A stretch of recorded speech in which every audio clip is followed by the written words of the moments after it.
Hello and welcome back to PANCast. In today's episode, we will discuss Defender logs and we have a special guest. Now, Joy, you have already been a part of PANCast previously, but could you start by telling us a bit more about yourself? Hi John, thanks for having me today. This is Joy and I am a Senior Technical Support Engineer for Prisma Cloud Compute with years of support experience in cybersecurity. Thanks, Joy. Now, the topic for today is Defender logs. Can you tell us about them? Sure. First, let me give an overview on the product. Prisma Cloud Compute Defender is a container security tool that helps protect your containerized applications from vulnerabilities and threats. Defender log is an important component of this tool that helps you monitor and troubleshoot issues that may arise within the environment. Today, I am here to help you navigate your way through the fascinating world of Defender log files, and we will learn together on how Defender log can help with identifying, investigating, and intervening. So, Joy, why are Defender logs helpful? Well, let us take a look inside the Defender logs. It contains detailed information about various activities and events that occur within the environment, as well as the Defender activities. This information can be used to identify and diagnose issues with the deployment, as well as to check and investigate security incidents. Here are some specific examples of how the Defender log can be useful. First is identify. By checking Defender logs, it can really offer great help with troubleshooting. The log file can help you identify and troubleshoot issues with your Prisma Cloud deployment. For example, if a container is not being scanned properly, the log file can provide much more information than what is displayed on the UI about the source of the problem. Now that we have identified the problem, what happens next? Then it comes with investigate. Defender log also tells a lot about the changes and events that need to be tracked when it comes to auditing within the environment. This is especially important for compliance and regulatory requirements. Imagine now you are the auditor who wants to check which registries have been scanned and which have not. Besides only checking on the web console, you can also turn to Defender logs to find out more. What's even more is that the log file can provide valuable information about security incidents within the environment. For example, if a container is found to be compromised, the log file can help us identify or understand how the attacker gained access and what actions were taken.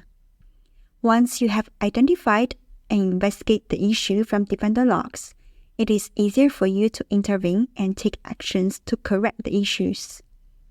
There are so much more help that Defender logs can offer when we utilize Prisma Cloud Compute in our environment.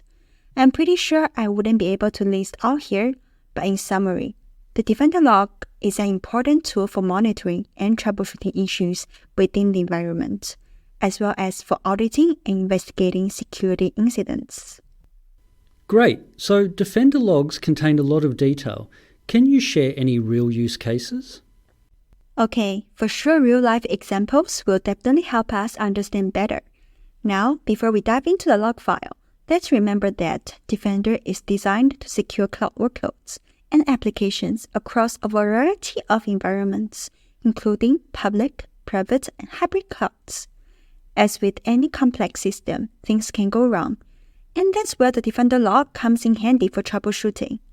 It's a record of all the events and actions that have taken place within the Defender platform, including information on CPU usage, memory consumption, network connections, and more. When you want to take a closer look at the issue, look no further.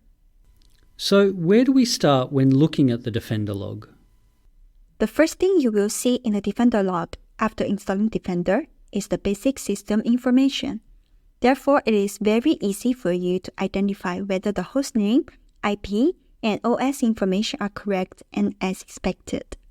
Sometimes you might run into issues with Defender installation.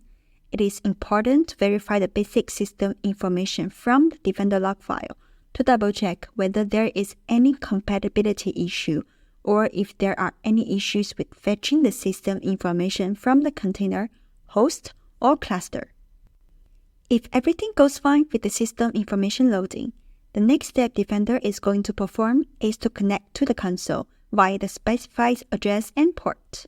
And this is where sometimes things might go wrong. You might see errors like connection refused, failed to resolve hostname, or connection timeout. This log information is vital to help troubleshoot further because they usually suggest whether the issue is with network setup, DNS setting, wrong hostname, or wrong port. If you do see similar errors as above, look no further. I strongly suggest a deeper check on your network environment, as well as whether you put the correct console details. So, if it is not a connection issue, or it was and is now resolved, what other errors could we see? Well, I have to say there are many more issues you could see in your real-life environment.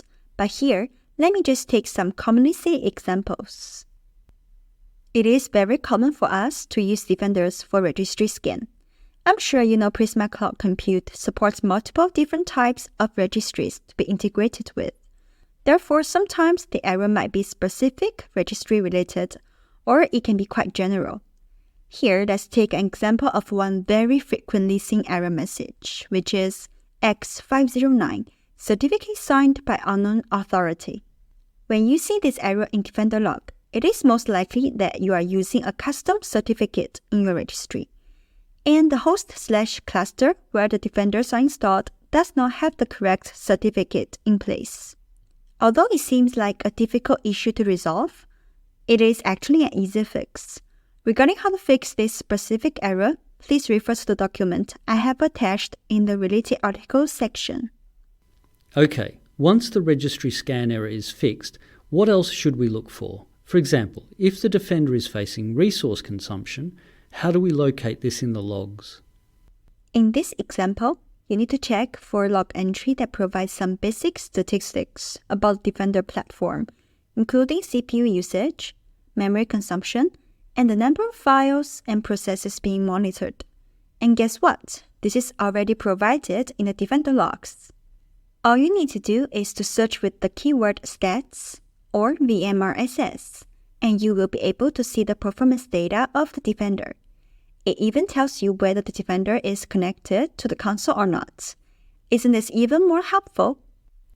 By checking out these log lines, you may also check your own system performance data, such as top, PS, and LSOF, which can be used together with Defender log to assist your troubleshooting process. This is good stuff. I had not realised that Defender logs can provide insights, only if we knew how they can be applied to various scenarios. Joy, what would be the key takeaways or lessons learnt? Well, let me summarize the key points for the content today.